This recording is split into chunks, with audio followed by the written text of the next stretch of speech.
राम राम मंडळी, कशा आहात? आय होप तुम्ही सगळे मजेत असाल, मस्त असाल. दत्त जयंतीनिमित्त तुम्हाला सगळ्यांना खूप खूप शुभेच्छा. आमच्या सोसायटीमध्ये आदल्या दिवशी अतिशय सुंदर पद्धतीने दत्त मंदिराला सजवण्याचं काम चालू होतं. म्हटलं चला त्यावर एक छोटासा ब्लॉग बनवूया. आणि आपल्या आजूबाजूला मंदिर असलं की आपल्याला कसं छान वाटतं, प्रसन्न वाटतं. आपण गावाकडून शहरामध्ये राहतो, मग गावाकडची थोडीफार आपल्याला आठवण येतेच सणासुदीला, किंवा मंदिरामध्ये जो काही उत्साह होतो तो गावाकडे आपण पाहिलेला असतो. परंतु आपल्या आजूबाजूला जर मंदिर असेल तर ते कोणत्याही देवाचं असू दे, आपल्याला ते खूप छान वाटतं. आदल्या दिवशी मी ह्याचे ऑलरेडी व्हिडिओज काढून ठेवले होते. बघा किती सुंदर मंदिर आहे ना. आणि त्याच्यासोबत झाडंही आहेत, त्यालासुद्धा डेकोरेशन केलं होतं.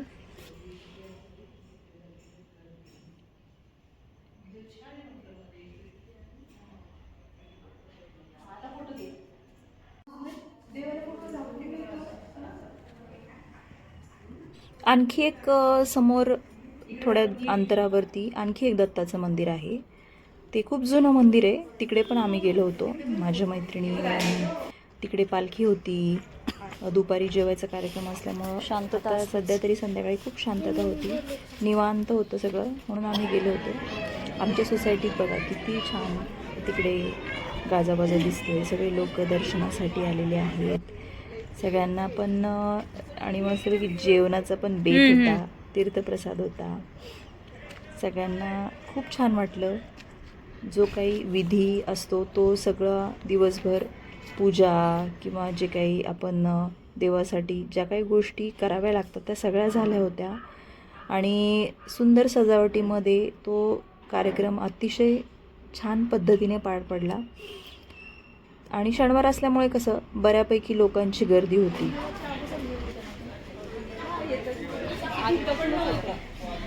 सणावाराला मंदिरासोबत आपण ज्यावेळेस एकत्र वेळ घालवतो त्यावेळेस आपल्याला एक वेगळीच ऊर्जा निर्माण होते, आपल्याला वेगळंच वाटतं. आणि मुलांनाही आपल्या संस्कृतीची थोडीफार ओळख होऊन जाते. कसं आहे, आपल्यानंतर त्यांनाच हे पाहिजे, त्याच्यामुळे आपण ह्यामध्ये मिक्स होणं तितकंच गरजेचं आहे. आपल्याला डेली कामं असतात, गडबड असते, ह्या सगळ्या गोष्टी तर असतातच असतात, परंतु ह्या गोष्टींकडे तितकाच महत्त्व देणं गरजेचं आहे. मुलांसाठी का होईना आपल्याला अशा कार्यक्रमांमध्ये मिक्स होणं गरजेचं आहे. तर तुम्हाला आजचा ब्लॉग कसा वाटला आणि आमच्या सोसायटीतलं मंदिर तुम्हाला कसं वाटलं मला नक्की कळवा. आणि चॅनलवर तुम्ही नवीन असाल तर चॅनलला लाईक करा, सबस्क्राईब करा, शेअर करा. आत्ता सुरुवातीलाच आत्ता जस्ट मी चालू केलं आहे ब्लॉगिंग करणं. ब्लॉगिंग संदर्भात काही टिप्स असतील तर मला नक्की कळवा. आणि तुम्हाला पण ब्लॉग चालू करायचे असेल तर तुम्ही चालू करू शकता. भेटूया लवकरच. तोपर्यंत काळजी घ्या. धन्यवाद. Bye bye.